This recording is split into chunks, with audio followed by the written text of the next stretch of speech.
Ngayon na lang kapeluta Nun hui duom lawin siyang tumay lawni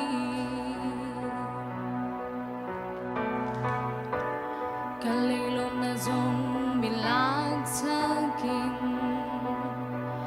Eng gimbak hunain buwan na law tusi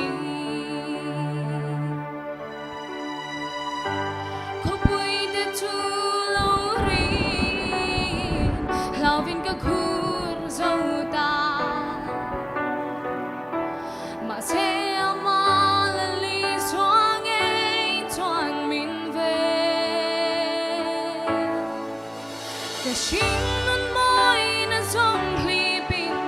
Chian ngai lo nun min pe Ka shin nun thui tak lo hikal dan min zir tira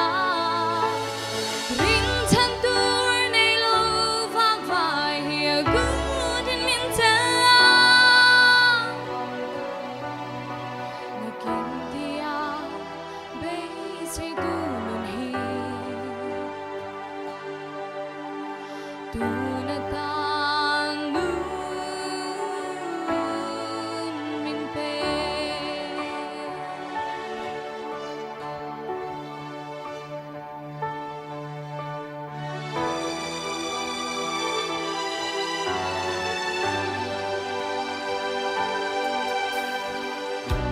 Inun hui don kirin e chan chin nem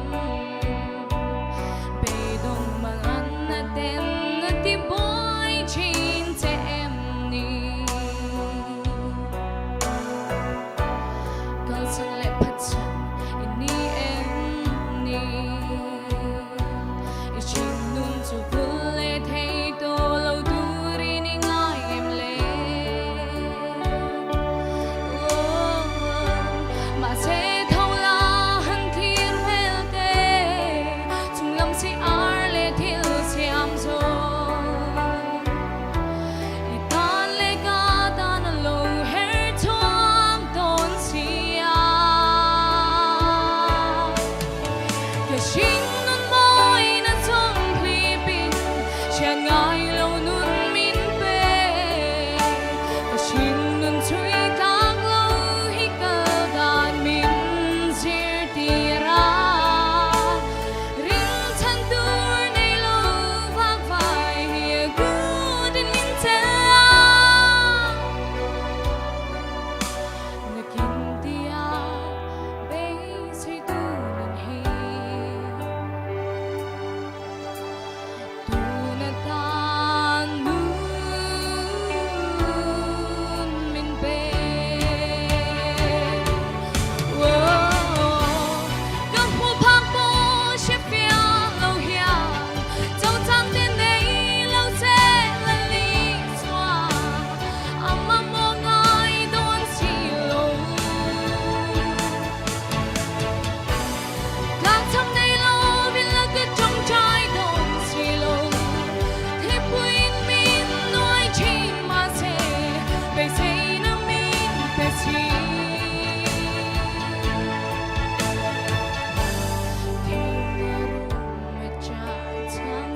Ching